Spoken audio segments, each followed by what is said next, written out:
Lembit Opik. Anyone heard of me before? Yes, indeed.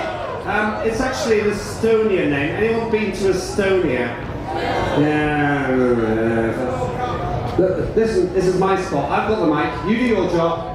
I'll do mine. And let's hear it for Billy Bragg, the greatest musician called Billy Bragg anywhere in Britain. My parents came from Estonia. They moved to Northern Ireland. Any Northern Irish people here? One Northern Irish person there. You called Vicky by any chance? Yeah, I thought so.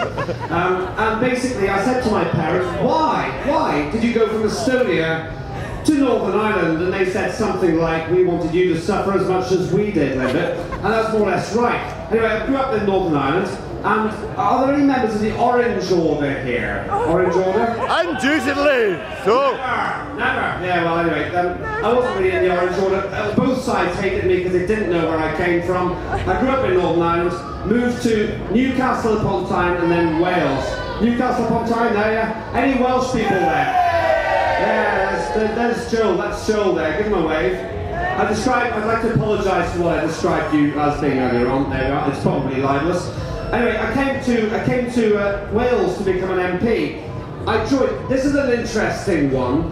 Anyone here vote Liberal Democrat the last election? No! Anyone not vote Liberal Democrat? Yay! Just like my constituency, yeah. There's definitely a Tory here. I want to thank the 14,000 people in Montgomeryshire who didn't vote for me, who made it possible for me to be here tonight. One of them seems to be here tonight. Anyway, I actually stood as a Liberal Democrat first in 1990. 1990, there were 3% in the opinion polls at the time, with a statistical variation of plus or minus 4%. And the great thing was that at that time, when you went round, you could actually thank everyone who voted Liberal Democrat personally in an afternoon. But I got elected, and then I moved to Wales, got elected there again, and finally I got into Parliament.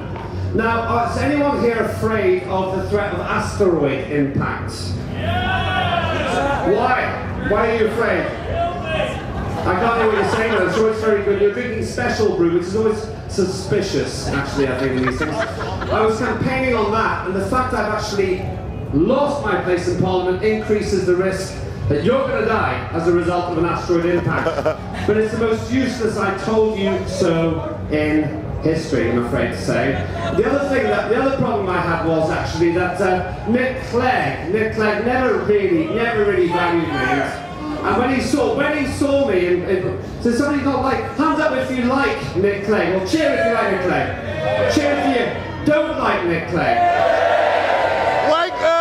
Is someone recording this? That'd be fantastic. Yes. He's actually the Deputy Prime Minister now. I saw him after he got that job in a lift actually, and he didn't seem to spot me. But basically, Nick Clegg is the most powerful Liberal Democrat in 185 years actually.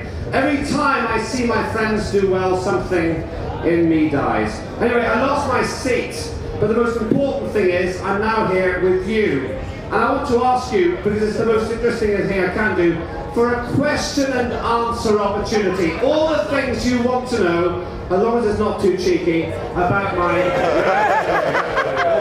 How can you say that? So I would rather you shout out the questions and I can give you the answers. So who wants to ask anything about politics? There's a gentleman at the back. He'll start with you, the man who's just next to the special room. You have to holler though. What do you want to know? I can't hear what you're saying. What am I going to do about asteroid impacts? Well, I once started a speech with the fantastic line, Mr. Speaker, I've got a problem with asteroids, and I've got a cabinet full of stuff for that now. But basically what I wanted to do is have £7 million a year spent on finding every asteroid that could hit the Earth. And they're not spending that, so this could be, as I say, the biggest I told you so in history. You've actually got a minimum of 2 seconds before impact at the moment, because we're not following that. So I would suggest that you write to your MP. Are you from all over the country? Write to your MP. Just to one place. Do something about that. Somebody else is shouting, yeah.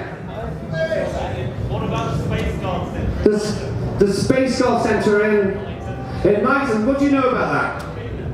There's actually a place in Knighton which is 22 miles from my constituency, and it's actually the one place in the whole of the United Kingdom that's looking at this threat. And there's a guy called Jay Tate who lives there. What you've got to do is go and visit it, and what you'll find is that the whole future of the world, well certainly in the UK, is dependent on that one man. So go to Space God. Did you like it? Yeah, and did you give any money for it? Okay. So basically, make a contribution to Space Guard Centre in Mid Wales, and you can actually make a big difference there. Next, go on. What else do you want to know? What are the toilets like in the House of Commons? Has anyone been to the toilets here in Glastonbury? Yay. Actually, more interestingly, has anyone not been to the toilets in Glastonbury? Two people there in the middle. Okay, well there we are. That's why you're sitting on your own. It's actually beautiful. The toilets are beautiful, beautiful. They're oak panelled, and now there are even toilets for ladies as well. But I don't go there very often. You were shouting. Somebody else, yeah. Liberals campaigned on not raising VAT, and you just voted for rising VAT. Right, the question was, the Liberal Democrats campaigned, this is a hilarious question, on not raising VAT. And we've raised VAT. Why should you trust us ever again? Hands up those who agree with the increase in VAT. Three people. Hands up who agree with the gentleman who set up yours on VAT. Yeah. Actually, interestingly though, you should be pleased that they didn't increase, for some strange reason, the VAT, sorry, the duty on tobacco and on alcohol. Is anyone here teetotal? The same people there. I don't believe you. Anyone here drunk? Yeah. What? What did you say? Get drunk. This government is letting you get drunk at no extra cost, ladies and gentlemen.